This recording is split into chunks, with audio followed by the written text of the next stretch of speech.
everyone, and welcome back to Story Deep Dive with Rachel and Dana. This week we are wrapping up our discussion of Indigo by Beverly Jenkins. We have covered plot, we've covered characters, and now we want to just dive a little more specifically into dive more specifically into topics that we covered over the last 2 weeks and add in a few questions and takeaways that maybe we didn't get a chance to discuss over the last 2 weeks. But before we start there, I would love to talk a little bit about our next book pick, which is going to launch next week, which is one of those, it's always fun when we get those Rachel and Dana crossover picks because they kind of tap into each of our particular zones of expertise. So Dana, do you want to tell the people what our next book pick is? And I'm hoping I don't get it wrong. Okay, listen, y'all. I told you 5 minutes ago before we started rolling. Rachel, I told you this is my chance in life to just a little bit be an airhead. Okay, so we are... So the book that we've chosen is Cold and Deadly by Toni Anderson. And this is one of those, I don't want to say rare, but it's one of those books where it does overlap the areas that we love to work in almost perfectly. Yeah. It is one of those books that I can't even remember how we stumbled upon it. We both had clients looking for a same or similar thing around the same time, and we both sort of stumbled in this area. And it is one of the I don't want to say rare, but it's one of those books that does a great job of having that romance and suspense in tandem for the entire story. Mm-hmm. And for romance readers, it's a great read because or if you want to have that sort of dynamic and not go dark, mm-hmm. or you don't want to treat your suspense as a subplot, but a main plot. Yeah. And then I would say on the suspense crime side, I think this is a great book because it has two professionals. So it's not like an amateur sleuth, which is usually really easy to find. Yeah. And it is a rarity in general. I mean, I'm sure there are many, and we're probably going to stumble on more the more we do this, of the fact that it is on-page intimacy. So there are so many little isms about this story that makes it a great read, whether you decide it's your jam or not, that it does help with the balance of all of those elements without being too procedurally heavy, without having to know a whole lot of information about, I believe it's FBI. Mm-hmm.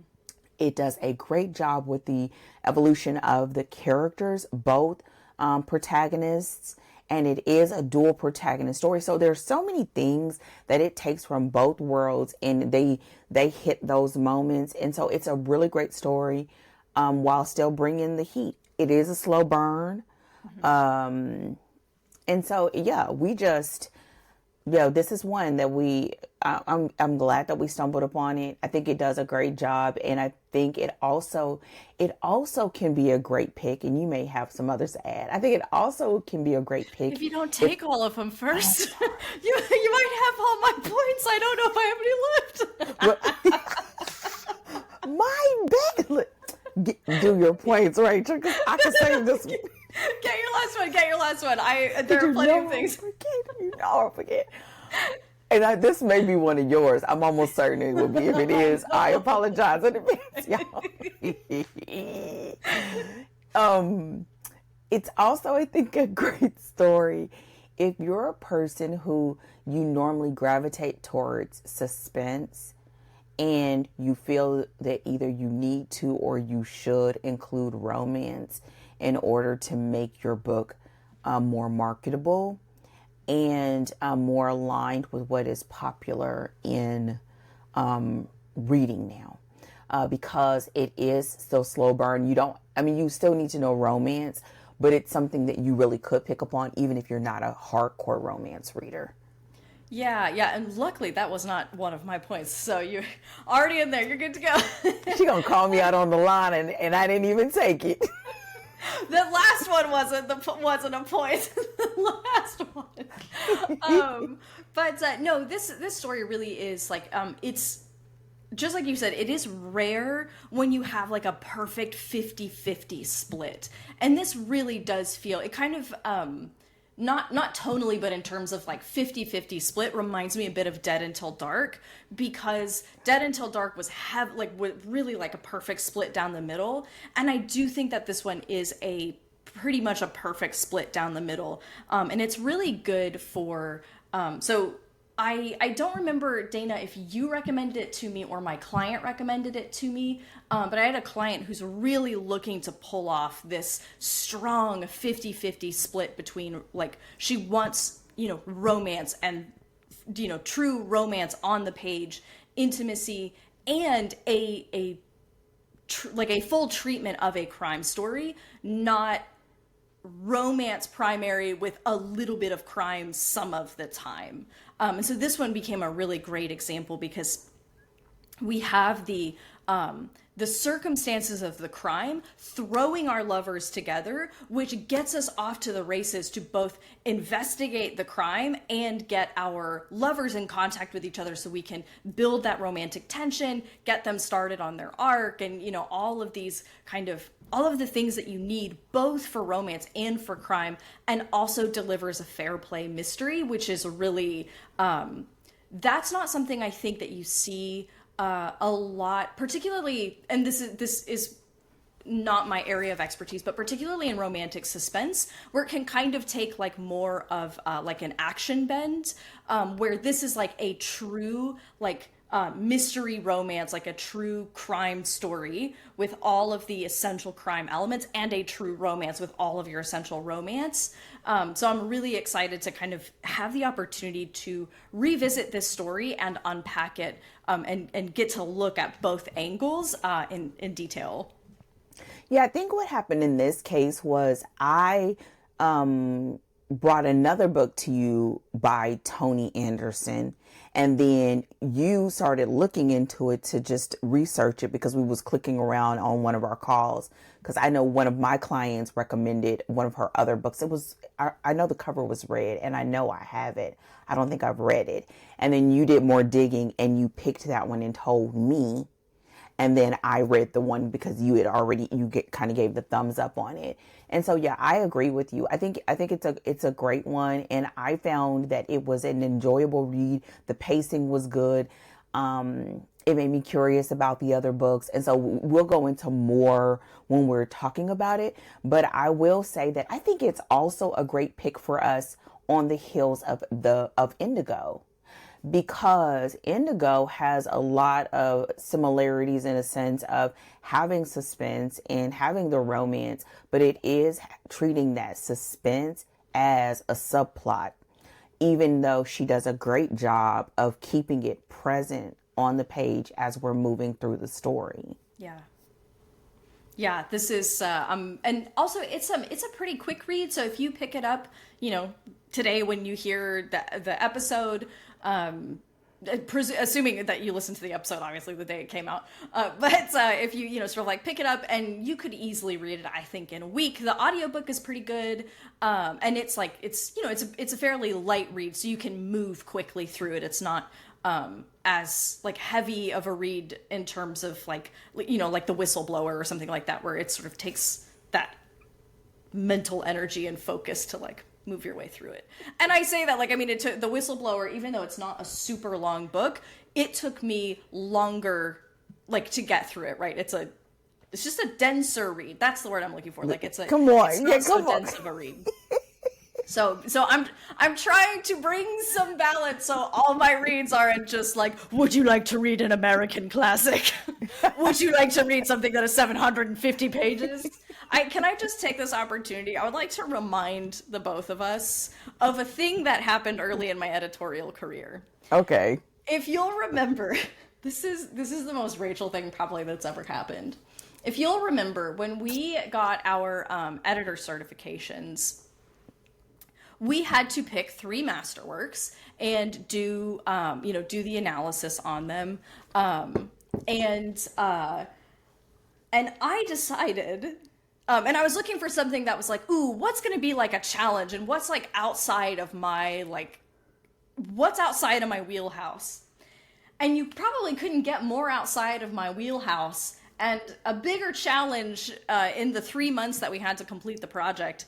So we had 3 books, we had 3 months. And I thought that it'd be really cute if I chose The Agony and the Ecstasy. By Irving Stone, I think is the name. For those of you who are not familiar with this book, I believe it is at least 750 pages, as I recall. I don't have it on hand. But it is this, and it really, it's quite a masterpiece. It's really a phenomenal work. But this is like Irving Stone does this massive biopic of Michelangelo. And he pulled from all of this historical research and turned it into a narrative form from Michelangelo's point of view, going through his whole entire life. And again, 750 pages on top of the other 2 books, one of which was North and South, which I think is 500 pages. Which is another thumper. Go ahead. North and South is one of my favorite books of all time. But yeah, so just like the Rachel brand of decision making on books. This was one of the books in my certification to be an editor. So that should just set the expectations appropriately for if we've got a Rachel pick coming up. Listen, and you know what? Listen, I get it. And that's why I try not to be surprised, and still I'm surprised. I think even as we think back on that, when I did my picks, I'm like, these are total Dana picks, because I did The Bluest Eye, which was just, I just love that story. It's so sad though. I forgot how sad it is. Yeah. So The Bluest Eye, I did. Didn't you do Indigo as well? No, I did Coldest Winter Ever, because I thought they needed some melanin in their lives. Yes. I think, and you would be correct, by the way. As a person who, hang on, let me think. Yes, it was all white people. I had a woman in there, but it was all okay. It was untoasted bread. All right, listen, so we did need we did. I said not only am I bringing urban fiction, so I did Coldest Winter Ever, and then I did oh my gosh, what's the title of the other one? The one with the young lady who had cancer. Ooh, was it not The Fault in Our Stars? Yeah, The Fault in Our Stars. Oh, it is that one. Yes. Girl, I was like, wow. Girl, I'm up here crying on my book. Listen. You chose all sad picks, I think. I didn't mean to. Well, I mean, Coldest Winter Ever is not sad. Okay. I just couldn't understand, why was I reading that as a teenager? Because I was like, ooh, this is a little bit extra. So yeah, but I thought they were great picks. They were great picks. Enough variety, had a little Bluest Eye, had a little culture, then you had a little urban fiction to shock whoever had to read it. Good. I got perspective up in here. Exactly. Let's go ahead and round it out. Let's throw some melanin up in here. So no, you did, you always love to add balance. I think that's good. Yes, we'll just say I add balance. That's the thing.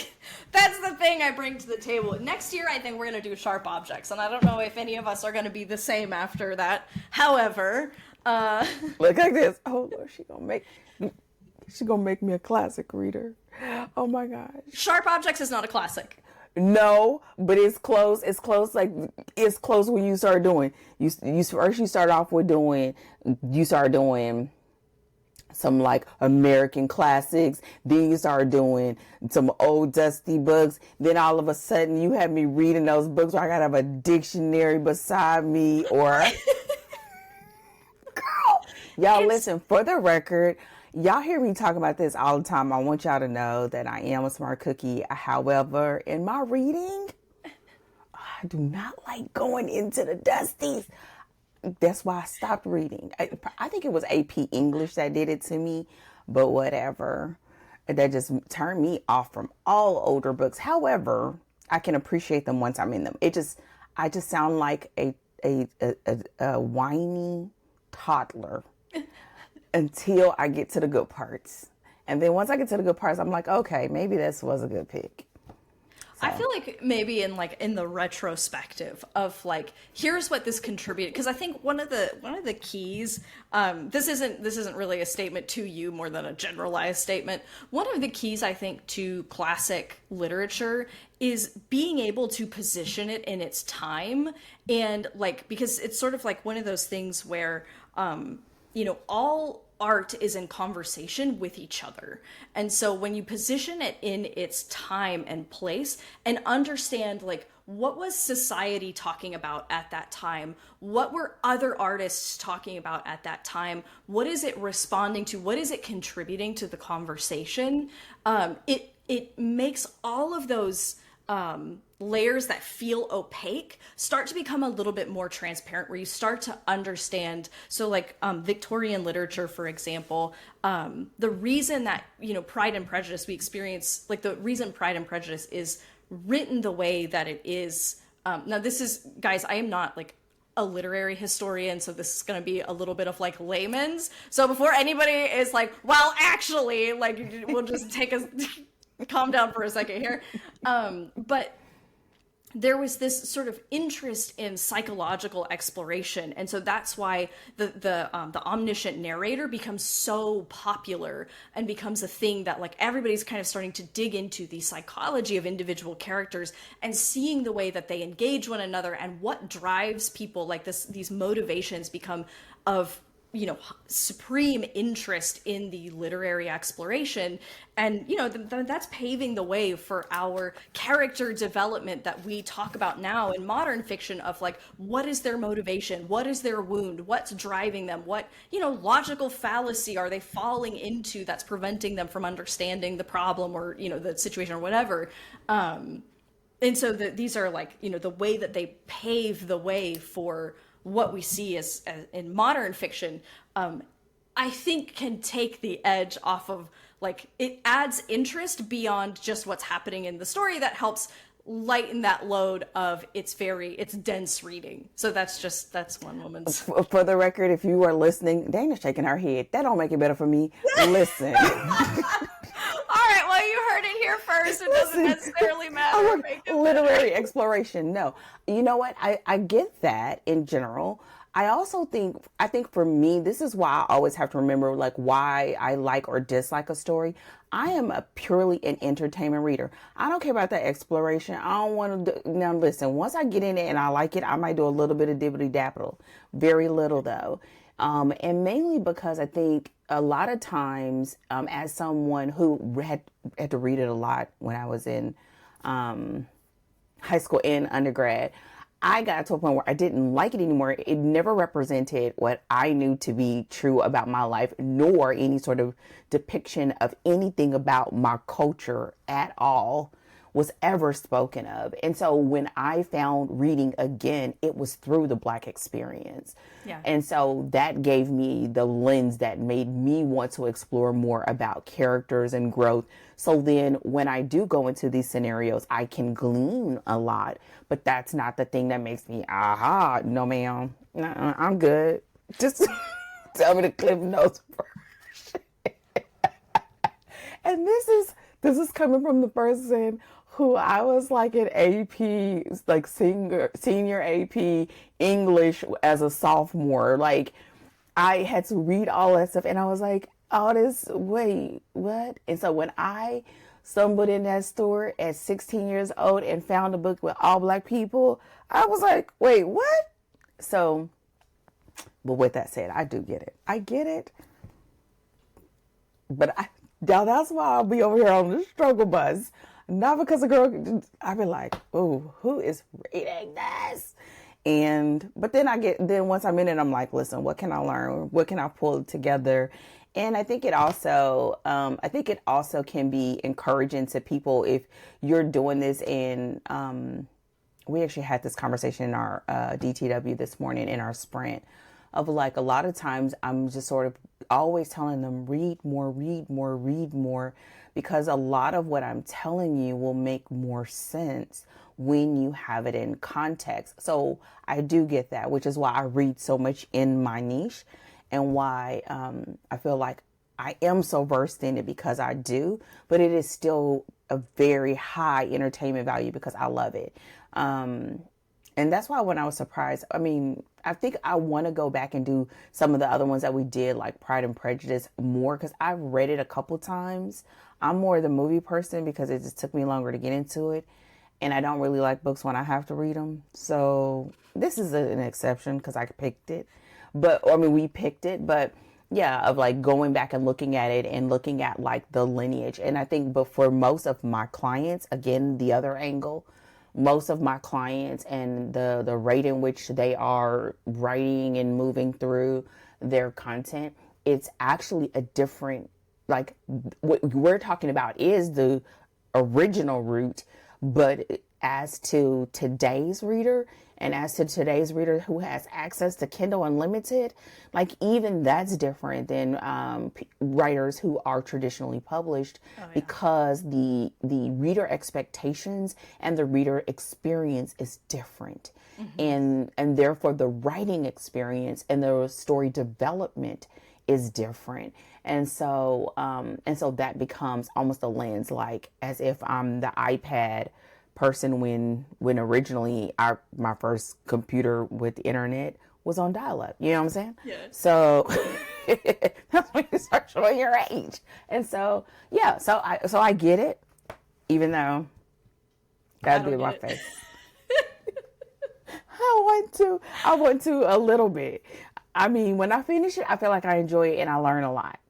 And I just appreciate it, because I know if I don't get something, you'll be like, okay, this is what it is. And I'm like, oh, okay. And then it starts making more sense, which is why communal reading is so helpful.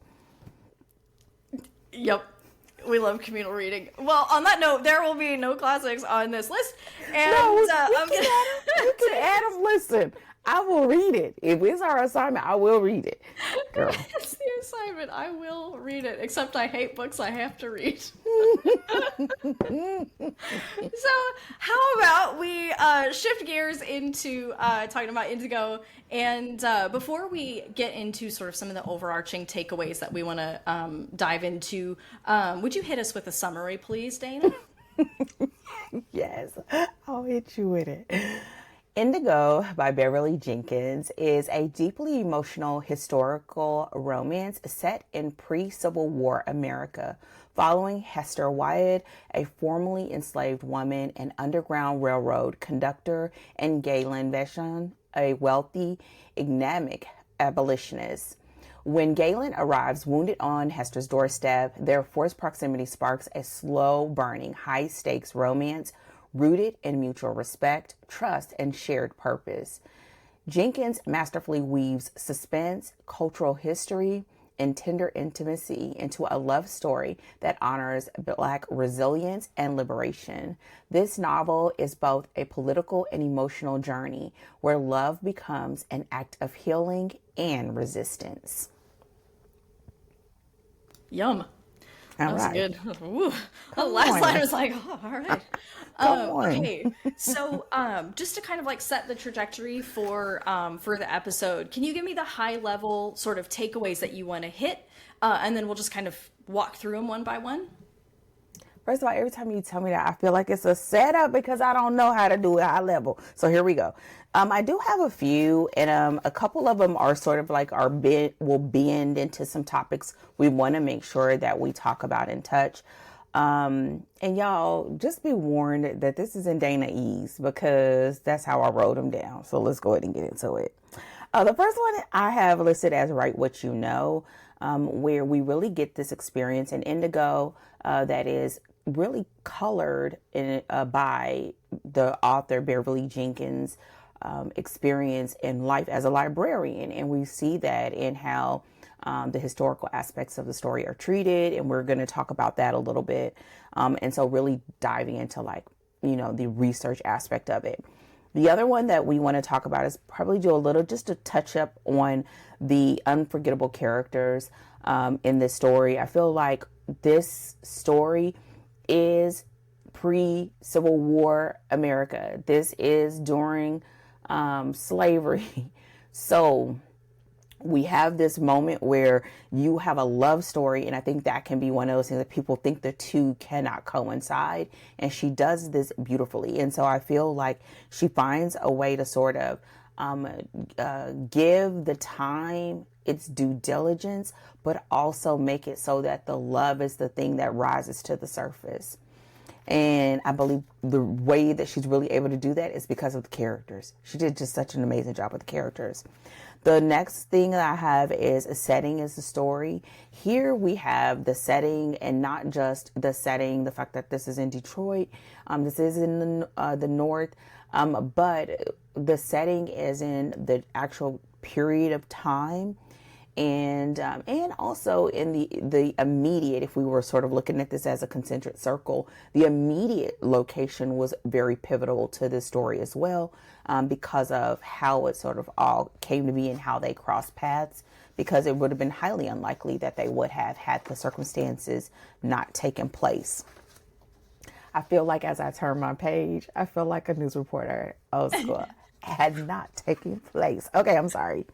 The other thing that I have is it's going to blend with the others, which I think is just like tackling hard topics with care.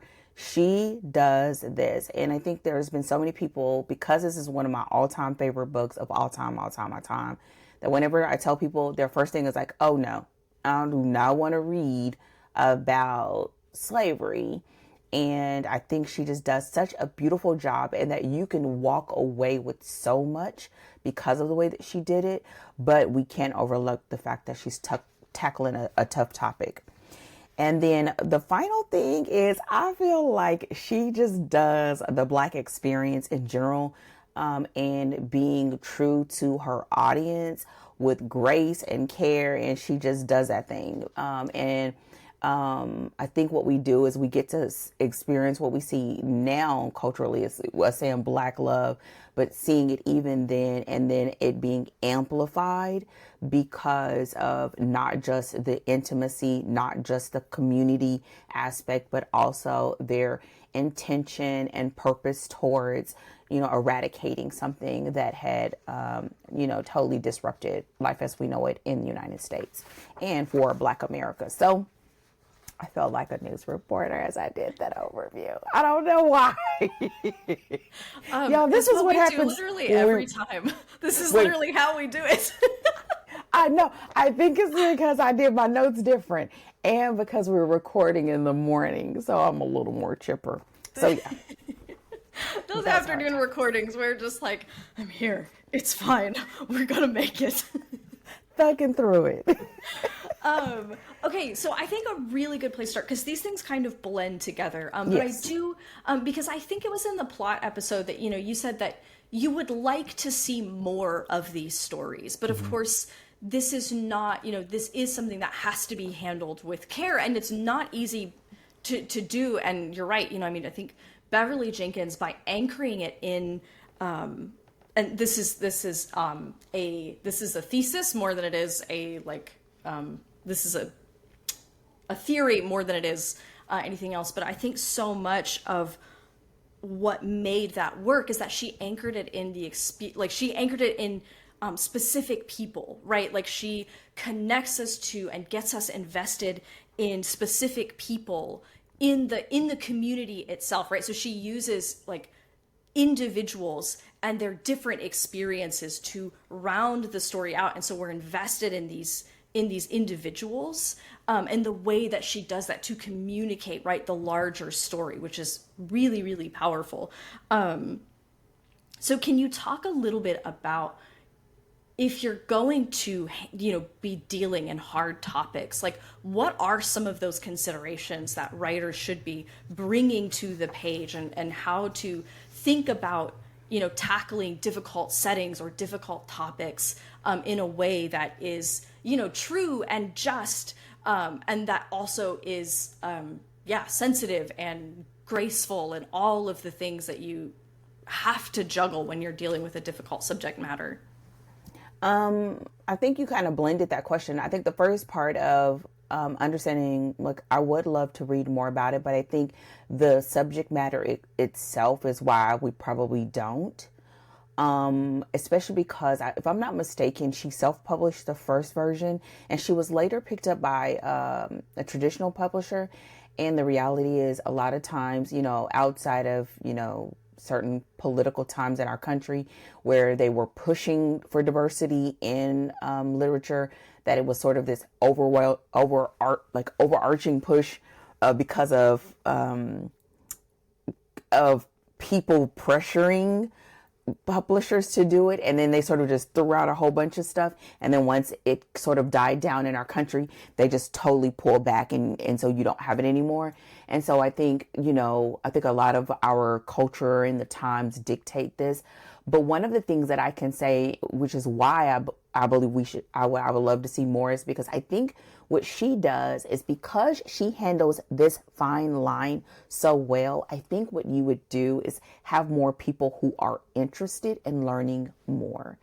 And so what I believe that she did here is, first of all, the math was mathing. Okay. She made sure she had her facts. She made sure she had the details. She made sure that she had the political aspects or the legislative aspects that aligned with what was going on with these characters. But then she did it in a way that, this was a very violent time, but it was not focused on the violence. So it's not sensationalized. We do have moments that, the fact of Galen crossing Hester's path and was near death, that she's also didn't tiptoe around it, right? That is how he came to know her in the first place. So she didn't sensationalize it. Another thing that I feel like is that it's not rooted in trauma and victimhood, right? Both of these characters, even though there was a couple of people that were like, they probably could be the flip side of that coin. But the main characters in this story were very intentional. They were intentional about how they showed up. They were intentional about doing the things that they could do within their power to try to bring about a different type of existence for themselves and others, without it feeling like preachy or hitting people over the head with it. Like, it wasn't suffocating. Because even as someone who likes reading this, if it's too much, it becomes too emotional. It makes you sad. And this is romance. And I think adding the romance where it's the primary driver of what is going on helps to temper that and keep it from being too heavy.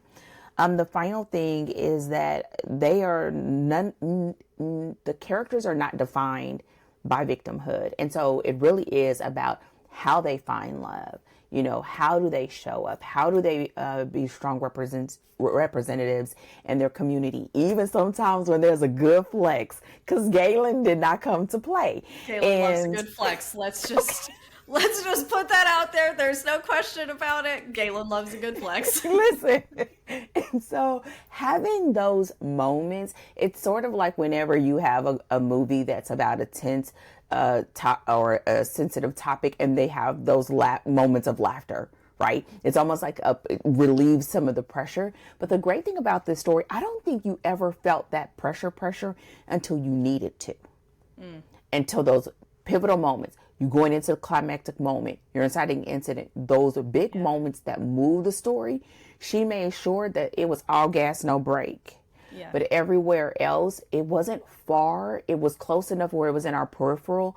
But the romance is what ruled. And I think she just did a great job of balancing this. And I don't know of any stories that would be that I've read recently that have done this so well, which it doesn't mean that they're not out there. But and I think there are ways to even do this and have it a little bit more modernized in the delivery.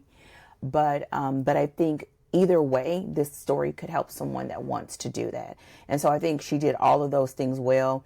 And I believe whether you're doing this in African American history or any other historical context, I think it's like about reading within that area in that specific niche, which I think we'll touch on a little bit. But we had an extensive conversation about that because the treatment of historical romance across some of the sub genres in those niches are different. And I think the other part is having a sense of what is your perspective as an author, and what do you want? What type of perspective do you want your readers to come to expect in your brand promise? Because if we didn't have the historical aspects being told to us and the laws that were going on and what was going on in other cities and the type of rallies that were going on, we wouldn't think this was a Beverly Jenkins book. It's a part of her brand, and this is what we come for, right? But that's not how everyone views it, and that's, again, one of those things that I think should be a very intentional decision along with a very intentional delivery. Yeah, one of the things that we were talking about in particular, and this is a great opportunity to kind of pivot over into that conversation, is and this is what you were sort of telling me, is that that's not common in historical romance to bring us like historical fact of laws and societal workings and the overarching context, right, of the world that we're inhabiting. And what's interesting, and I think that this probably had a lot to do with the fact that Beverly Jenkins was a librarian.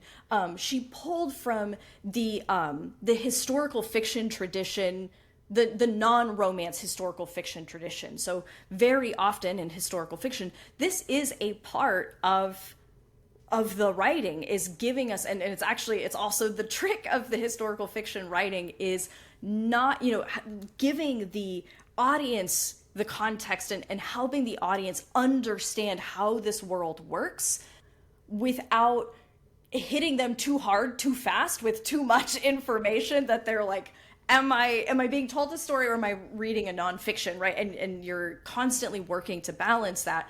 And that's common to historical fiction outside, like, non-romance historical fiction, but she brought that to romance.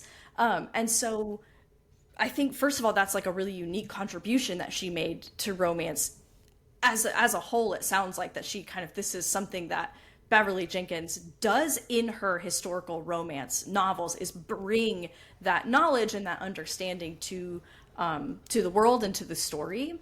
And so for historical fiction, I think for historical fiction writers generally, but maybe even more specifically historical romance, I think there's a huge opportunity here to, do your research on the era that your story is taking place in, and really like reach into those details to find new angles of conflict, right? To really look at what's happening at this time, or even accounts of, what's happening in a specific town, journals, and, you can read nonfiction, but then also get into those. Listen, y'all, I'm going to tell you right now, primary sources are very juicy.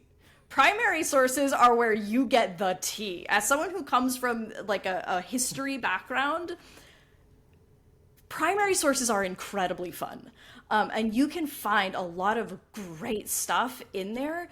So leaning into your research to find your unique angle on the conflict, or to add a unique angle of conflict. Like, it's such an opportunity to bring something fresh to your historical era, and you'll know whether or not you're bringing something fresh by reading right in your niche, like your niche within the historical era. And so that's kind of bringing both of those things together, of what you said before, and of just the way that you entreat your historical research, to add your take, to add your sort of authorial perspective, or your authorial contribution to whatever era it is that you're writing in.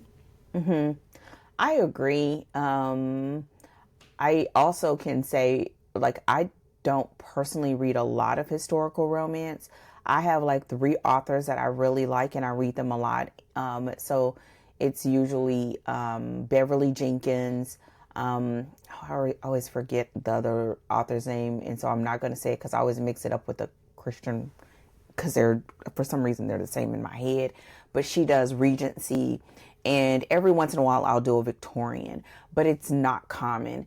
And I wonder if a lot of it, and this is probably a question I should ask her if I ever interview her again, but a lot of the treatment of the historical aspects are done in such a way because it's not true, right? And in a lot of spaces and places, African American history is being, removed from classrooms and history books and things like that. And so I think I think it's another one of those moments where you can show something that you are passionate about and do it in a way that is almost like in a mass consumption sort of kind of way. I mean, in a book, in a steamy romance book. But you can have sort of this, like, and it becomes your own thing, your own spin, your own perspective. And so I would say it's probably a very fine line. I know the editor that she's worked with for a long time, she's been with for a really long time, and that has gone with her even when she's done trad and done independent. And so I think that probably makes a huge difference of knowing your brand and your editor understanding your brand and your perspective. And lastly, I think it's almost, I didn't have the words, y'all, when Rachel and I were talking about it. Like, I know what it is when I see it, but I would say it's almost as if when you are coming into this space, it reminds me of like whenever you're doing paranormal romance or romantasy, where there are layers to a thing that people lump together, right? And in this case, the layers would be the actual setting. It would be the period of time. It would be the person's a station within those things. And so taking time to be very clear about that and how that affects your plot, and of course how it affects your character's journey. Yeah, and that's one, just like, I think an important like reminder, right? It's like, any historical fiction, by the way. So like, if you want to write research, you want to write nonfiction, that's amazing. Write nonfiction. But if you're writing historical fiction, to make sure that like you are still anchoring it in the story of the people, right? So in like your plot and your characters, and then that using all that research that you've done to come to bear on the characters and to participate in the plot, as well as the arc that the characters will undergo and the change that they're going to experience, so that we don't have two different things happening where your book is like, here is some stuff about some stuff, also here are some people doing some stuff, right? And it's like they're two separate things. We always talk about those things, right, getting integrated or melting together.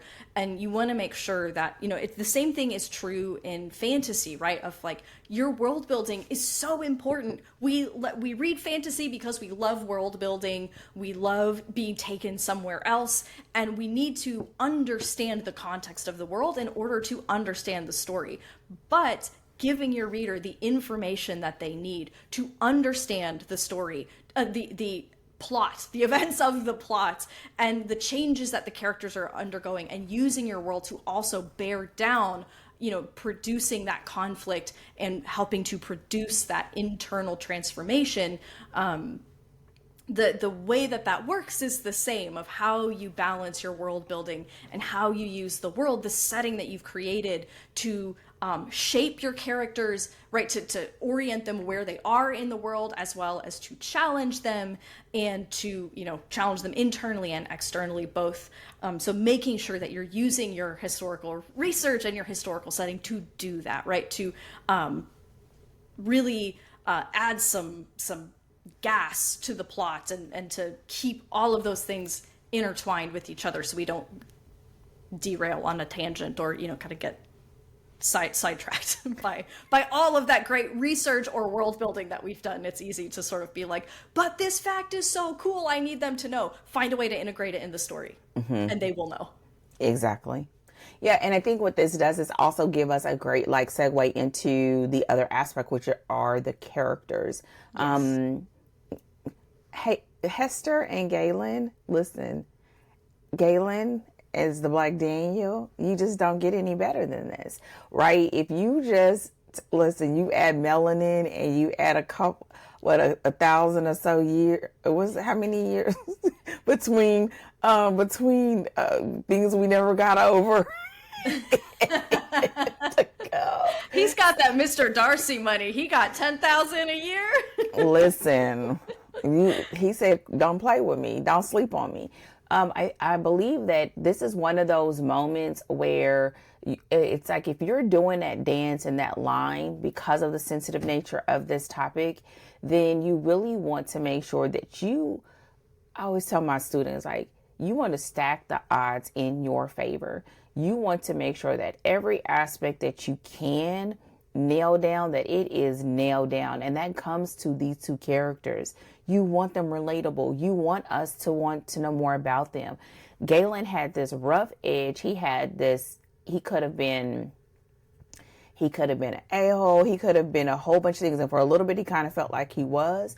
But at the same time, it was rooted in this thing of him really being a vigilante almost. You know, the fact that he wanted to see change and he wasn't seeing change. And so instead of sitting up and resting in his, chilling with his money and in his social status or his social circles, he decided to do something about it. And in another one of the Beverly Jenkins books, they actually talk about how they got started. And they touch on it in this book as well.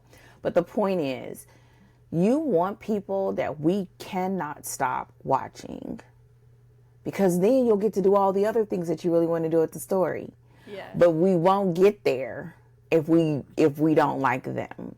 And so there's that aspect. And I also love how these particular characters, you can see the connection between the angle, the wounds, the conflicts that she gave the main characters in relation to their environment, right? The fact that the way that they met, and he was brought to her home, the restraints that were on her life, the things that she had to be mindful of being a woman, living alone, hands being stained, like all these different things. And so it's like all of those things that she's sort of telling us about, which Rachel just said so beautifully, is sort of bearing down on them. And in the moment, they have to decide, right, or if they're going to buckle under that or whether they're going to thrive under that. And they chose thrive. And so these characters make it so that everything, the dialogue, the food, the activities, even down to the fact of her being in a potential loveless, being willing to be in a loveless marriage, even to even to Galen's life, right? The sort of societal norms on someone who is from an affluent family, and all of those things. What I love about romance, all of those things mean nothing when you meet your person, and we still get that feel during these very challenging times, and so.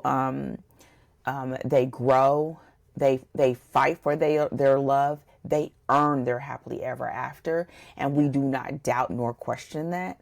There are times, because of the circumstances, that, listen, she used the times, and his name was Shu, to show that even a man as powerful as Galen, yeah, because of the times, he was still a black man. You know what I'm saying? So even using that to amplify what you're aiming to share in this story. And so I think it's like, it's masterful in, I always say, like, being a person that knows how to read a room, right? You know how to read a room, you know how to navigate and know how to pull what levers when to be able to get the most from all the elements that she put in this situation. And I think she just did a phenomenal time. You get the highs, the lows, you get the funny, you get the how dare he, you get the get him, you get all of that. And you get everything. And it's all in this story. And I think that's where Beverly Jenkins sort of puts her claws in us, and she doesn't let us go until the story is done. And we want to go back for more. And so this is a great book for that. It's a great book for layers. It's a great book for even her setting up that we see them again later. Yeah. Right? Even down into her contemporary. They're still mentioned. So yeah, great characters. I just want to say, one of the things that I love about, because that was something that I don't remember if it was in plot or characters, but you had mentioned it on one of the episodes, I think, or maybe it was during, like, when we were talking off recording. Anyway, doesn't matter. The point being that, like, I feel like there's this sort of like wonderful thematic communication by making that choice, and whether or not it was specifically intentional, but it communicates this thing that, like, a true, like, real love, like, resounds through time, right? Like, it has impacts that continue to echo beyond the characters because their descendants, live a life, and so it has this thing of, like, by drawing back to her, like, by sort of pointing back to her historical fiction, in her modern fiction, there's this idea that, like, love resounds through time, Mm-hmm. and I think that's really, really quite powerful, and I think it's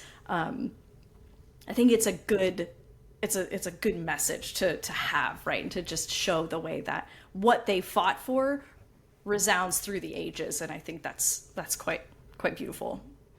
I think, of course, I think it because I love her books. I think it's great for that. It also, to me, is always a nod to why I feel like people like to poo on romance, but at the same time, like, it's the thing that keeps giving, right? It really does connect to our human experience in a way that's unlike any other genre.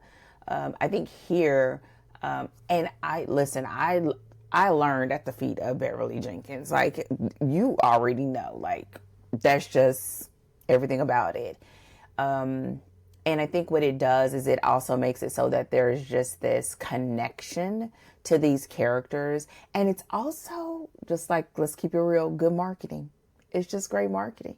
You can always go back and read those other books. So she's just a very smart woman, on page and in her business as an author. But yeah, I definitely agree. The other thing that as a part of this is the fact that it sort of, which we've already talked about, and I don't think we have to go into it a lot, but it really is. I feel like she just did a great job with the Black experience at that time.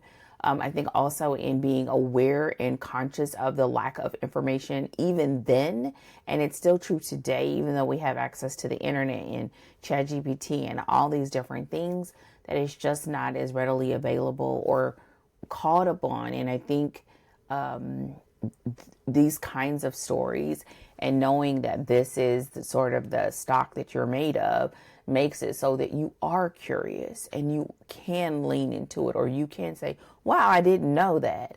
And so her history as a librarian plays so well. And her endnotes, I mean, she's always done endnotes or notes where her original resources.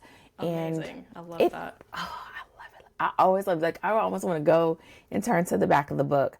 And so she did that, whether it was culture, religion, the dynamics in the community, the fact that when they were gathering in churches, when they had the secret meeting. I just love when they had to signal that they needed to have a meeting. It was done on the eggs, and a certain color told them when and where.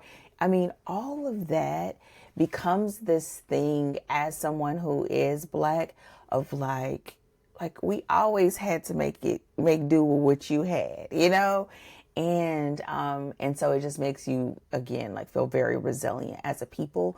And then here it becomes just a really nice, interesting, fun fact, tidbit of information that just adds flavor to the story. Yeah. And so that it's not exclusive. Is that the way I want to say? Yeah, it's not exclusive because you are sharing the Black experience, but inclusive. And that it can make it so that it's accessible to everyone who decides to read it. And so, yeah, she just, as you can see, I just love it. Can I ask? I want to ask one more question as a part of our takeaways, because I was, a lot of times, and this is a shift into sort of like just a more technical question, but a lot of romance, not all of it, but a lot of it is written in first person. But of course, hers is written in third person. I'm curious, like, can you talk a little bit about in romance in particular, choosing third person versus first person, and like what those trade-offs are when you're choosing like the POV that you're writing in? I don't know if I'm starting at the last part first. I don't know if the trade-offs are any different than any other genre. I think in this case, a lot of it was dictated by the times. Like now, you may find a third person written romance novel that comes from a traditional publisher. But most novels that you read now are going to be first person. I remember when first person was barked upon in romance. Like, no, you're not going to do first person now. You can Okay, that was part of the development. You yeah, said it was in third over person. time. That's interesting. Exactly. And I really think a lot of it had to do with the moments when independent publishing sort of rose to the forefront, which I would say probably going hard like early 2000s, still kind of the black sheep then. And then I would probably say mid 2000s to early 2010s, really rolling. And so that sort of made a shift. I think a lot of it too comes down to many of the books that were independently published that were really making money and very, very popular were in urban fiction. Not urban fiction black, but like urban fantasy, urban where demon fighters and things like that was very popular. And those were first person. So things like that, I think it just was almost like an overall literary cultural shift. And it just trickled down into all the other aspects. But third person, if you look at a lot of the previously published romance novels, all of them are in third person. So what do I think you gain? I mean, listen, at this time, you're going to get third person. You're going to get head hopping. You're going to get a lot of the things that were a norm that people would not tolerate it. If you were to pick up a Harlequin or Kimani Press or any of the others that were popular at this time, that would have been normal.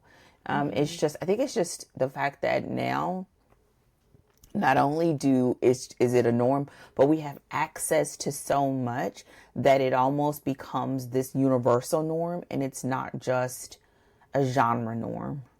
And so, yeah. So I would have said you probably would never. And then one of the books that I was reading last week which was a new release. It was in third person, and I was shocked. I was like, Yeah. And it was it by Berkeley? I'm seeing the cover, but the point is, so you rarely see it now. And I think it's just a sign of the times. Interesting. And okay. Yeah, I was curious about that. What just occurred to me when you're talking about, at this time, everything was in third person. And yeah, it's almost like probably in the early 2000s is when we stopped seeing head hopping as being a standard in writing. Because I think about, I tried reading, I might still go back and make an effort to read it, but I tried reading Dune by Frank Herbert, Shogun by James Clavell. These are books. Dune was maybe the 60s or 70s. I'm a little bit blanking on the date on that. Oh my lord. Shogun was written in the 80s. I also did The Blessing Way by Toni Hillerman. That was in the late 70s, I believe. All of those, it just, it really was like the norm for, it was just a part of like writing, and it was just standard. And it's just, that's gotten like kind of like streamlined a bit, where that's like if you do that, it more appears like, unless you're intentionally writing in third person omniscient, it is off-putting generally to readers, and feels like you're kind of outside of proper writing practice. But anything before the early 2000s, that was just writing, that was normal. But what's interesting, it occurred to me that Dead Until Dark, which was published in 97, 98? Yeah, 97, I don't remember. But it's in first person, right? So we're talking about the proliferation of third person, but actually, and then you have, one of these. But that's adjacent to the other genre, right? Yeah. It's adjacent to urban fantasy. Which is also, this is still 2001. So we actually have shifted into the 2000s. I thought it was the late 90s, but we're in the early 2000s, so we've probably a part of that shift. That doesn't go there. Well, I will also say, and now that, like, as you found other titles, one of the other titles that I know we'll be having coming up, it actually has first person and third person, which is extremely rare. I have theories as to why I think the author did that. But I think one of the things that we have as far as a benefit in romance when it comes to that is the fact that you usually only have two protagonists. So even though it may not have been as like, it would maybe not as frowned upon as in some of the other genres where you have multiple people that they could hop to. For romance, it's usually just those. And every once in a while, you'll get a third, like your antagonist or something like that. But I think it could be done, and it could be minimally done. I have books in my catalog that are third person because that's what was the norm. So my first books in the early 2000s, those are all those whole series are third person, and they still sell. So I think it's just a sign of the times. Yeah. So just, I want to dig a slightly more into that question. So, we have a norm, a standard. So romance primarily written in first person, but then you get the occasional, you just read one recently that's written in third person. You had a first and a third person. Are there things that, when there is a norm and you're looking at deviating from that norm, particularly in romance, I think, are there things that writers should be considering if they're considering deviating from the norm? Like, or does it, this feels like the wrong question to ask, but it's kind of the best way that I have it right now. It's like, I don't want to ask, does it matter? Because surely that decision, it must matter, and you should make it intentionally. And I kind of know what it is, for fantasy and for crime. But when it comes to romance, like, are there things that people should be considering when they are choosing that point of view, because there is a specific norm, which is first person? Does that make sense? It does. I want to say one of the things that I think is, I always say this, and again, I may butcher it up, but I'll try not to, which is, most people have to realize just because people write and they publish doesn't mean that they have taken classes, that they understand the differences in point of views, that they are working with an editor or a coach. Those things are not givens. So therefore, most people just tell the story the way it was in their head. They just write the story. The cost of that, I think, is the fact that if you are going, again, this is a topic we were just talking about in DTW. When you go against the norm, you pay for it. It's always a consequence. Now, the consequence may be you turn off readers because it's not in alignment with what they expect. and you are then stacking something against you as the writer that could be a barrier to them really enjoying the story. I think in romance, the differences between first and third person have a huge effect on how intimate and how close in proximity you feel to your protagonist and how much you can relate and empathize with them, because essentially you are in their head. But there are some characters you do not want to be in their heads. You know, let's just keep it 100. And so I think there's that. Another thing is that I believe that writing in first person is harder.